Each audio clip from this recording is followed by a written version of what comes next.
A diplomatic scandal recently broke out between Russia and Italy. In Rome, during renovation work, the Torre dei Conti Tower collapsed.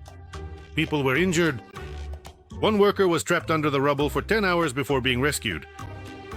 And at that moment, reeking of alcohol, the boozy loudmouth Maria Zakharova showed up and openly mocked the accident. She implied that this was Italy paying the price for helping Ukraine. The official representative of the Russian Foreign Ministry, Maria Zakharova, responded to a report by the Italian newspaper Corriere della Sera about the collapse of a historic tower in the center of Rome. As long as the Italian government keeps wasting its taxpayers' money senselessly, all of Italy will collapse, from its economy to its towers, she wrote on Telegram. The Italian Foreign Ministry called Zakharova pathetic and summoned the Russian ambassador to deliver a note of protest. Zakharova, maybe you should try to understand who Russians really are. Are they the ones who take and deport Ukrainian children to Russia? The ones who kill civilians? Do you know why? Maybe we should try to understand why those who talk this way about such a tragedy.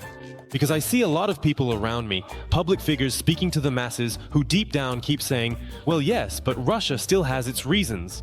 Russia has no reasons at all. This is a country ruled by ruthless murderers.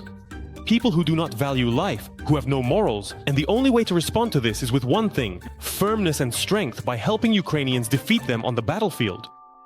But it shouldn't have been just the Italians who were outraged here. First and foremost, it should have been the Russians. What the bald Putin does Zakharova have to laugh about, claiming that a tower in Italy supposedly collapsed because of Ukraine, when at the very same time millions of Russians, thanks to Ukraine, are sitting without electricity, communication, or fuel? Unlike the press drunk, they are not laughing at all. Just behind the blue building, on the left side. Wow, the power's out again. The result of the 4-year special military operation, de-electrification and de-internetization of Russia. At first, the loyal serfs really liked the idea of bombing Ukrainian infrastructure. They enjoyed the news about blackouts in Ukraine and wrote sarcastic comments like, "Take that, you damned Banderites, that's for your Mazepa bombs." Back then, we should have struck, not necessarily with tactical nuclear weapons, but really struck for real. NATO wouldn't last long anyway. Why do you think so? Because he's our president and he'll do everything to make sure that Russia never suffers from any side ever in his life. We believe in him. Vladimir Putin is doing a great job.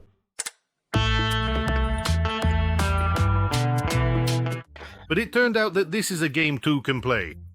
The president of Ukraine warned Russia that the response would be a mirror one.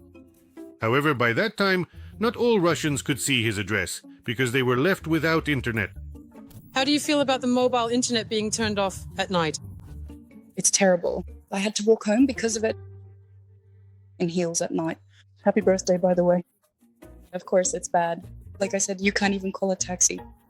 It's all bad. What else can I say? Well, it's really inconvenient. This situation is very upsetting. Even though we're the country that's mostly under sanctions, cutting off the internet at night is just too much. The first to learn about the blackouts were in the Kursk and Belgorod People's Republics. In Belgorod, karma hit the power station and the city was plunged into darkness with water and communication outages.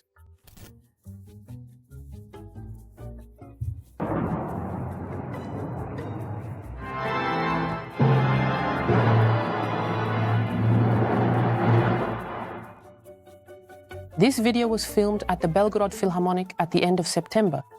During the concert, an air raid alert was announced and the lights went out in the hall. In such a situation, the great deep-rooted urge for looting revealed itself in full. The saddest governor in the world, Gladkov, complained that Belgorod residents are stealing parts from generators en masse amid the blackouts. Local descendants of the victors over Napoleon are cutting out batteries and cables from generators, on which 2.3 billion rubles from the budget were spent. It must be admitted that not everyone is stealing. Many of the units were simply smashed for fun. Nice. So you guys are really pulling it off? You know how to do it, you really do. We clearly understand that we won't be able to provide backup generators for every residential building at the current scale. There are 3 things you can watch endlessly: how Ukrainian drones buzz over the swamps, how Russian electrical substations burn, and how ultra-patriots whine in the dark. That's how dark it is here right now.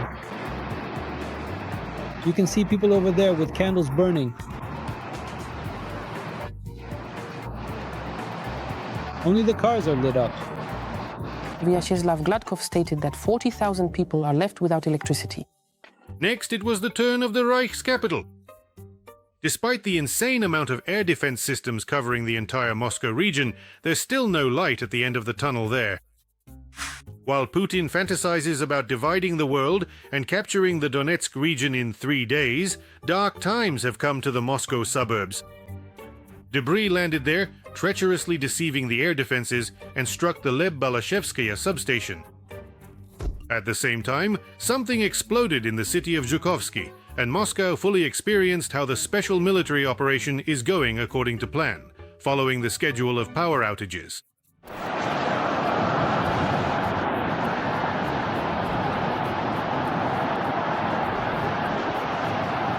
The commander of Ukraine's drone systems, Magyar, sent his fiery regards not only to Muscovites, but also to Tula, Yaroslavl, Vladimir, and other cities that aren't interested in politics.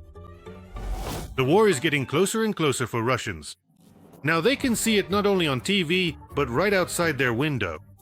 Especially since the TV isn't working. Magyar promises Russians that soon they will get used to and adapt to living in the dark.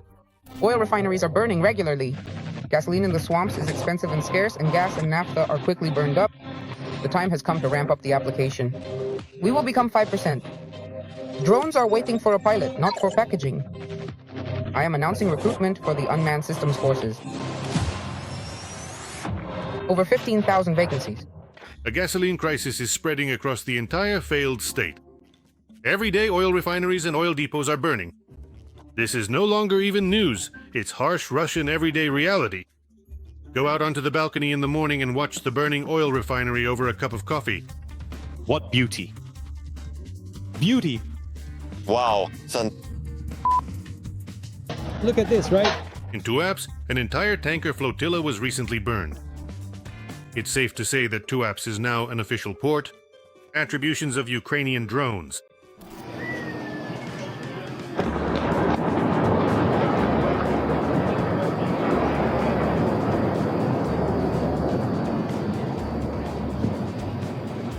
Russia has already lost more than 20% of all its oil refining capacity. As a result, gasoline is rationed and the lines at gas stations stretch on for a lifetime. Now more than ever, the saying is relevant. If you want to attack other countries, you'd better know how to pull a sled. Sleds don't need gasoline, so they're coming back into fashion. The gasoline supply line, which is located in the city of Gurzov, damn it. In the Irkutsk region, a new wave of the fuel crisis has begun. At the beginning of October, several gas stations stopped selling gasoline at once. First in Tulun and Angarsk, then in Irkutsk and Cheremkovo. Drivers are being limited to no more than 10 to 15 liters per person. The geography of Ukrainian retaliatory strikes is expanding, just as the geography of regions experiencing fuel shortages is expanding. It turns into a comical situation. The Kremlin attacked Ukraine supposedly so that NATO wouldn't strike first and take Russia's resources. But in the end, Russians are left without resources, electricity, water, or fuel. Why did this happen? Just because... If Russians would use critical thinking at least occasionally, they could come to a simple conclusion. The war only brings them losses and inconvenience. You can't fill up your car with imaginary greatness. You can't wash your hair with greatness. And greatness won't make the bathroom light turn on. We're dying here like... We're literally dying? Now, sitting in the dark, Russians will have time to think and really assess the situation. All the more so since they won't be distracted by their phones because there's no internet or mobile connection either. In Krasnodar, because of frequent outages, people have even started switching to good old walkie-talkies. I'm saying cookies, damn it. Please find me some cookies. I'm looking. Oh, there they are. That's a different one. That's not from the Yubileni Peak. You can also simply tap gently on the rails if you prefer. Or alternatively, you can use nanocups on a nanostring as well. A payphone built with the latest technology was installed in the center of Donetsk.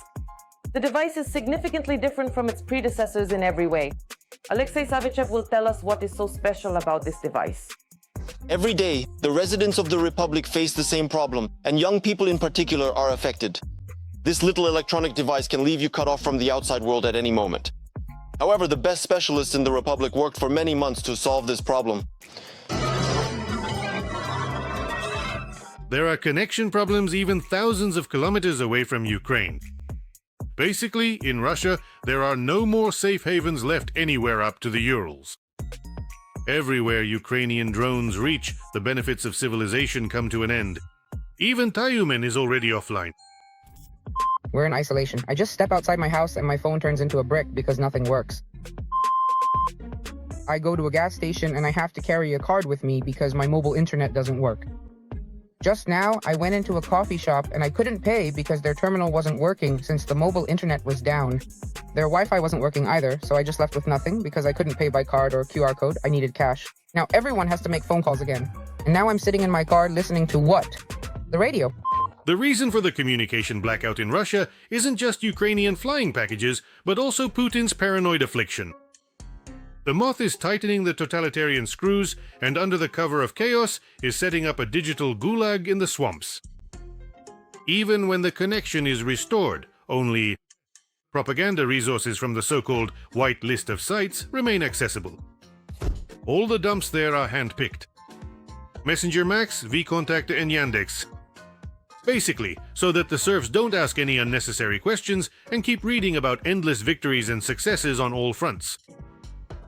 And the fact that these successes come with no electricity or water is blamed on foreign agents, crypto-banderites, and Satanists. So basically they film these videos like, I don't know how to get there, so I'll just drive right up to the door. I had a meeting today. I got all charged up, but I can't get there because this damn navigator doesn't work downtown. And what do you think happened? I just spent an hour driving around the Kremlin. I couldn't fucking turn where I needed to. Russians should remember that winter is coming. And Ukraine hasn't even ramped up production of long-range missiles yet. But that's just a matter of time.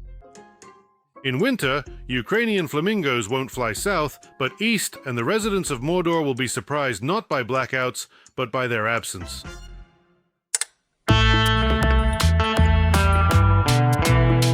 I would like to remind you that this video is created for entertainment purposes and contains elements of satire and irony. All facts and events are presented in a hyperbolized or exaggerated form to convey a comedic or dramatic effect. Our goal is not to mislead, but to highlight humor. Please take it with a smile.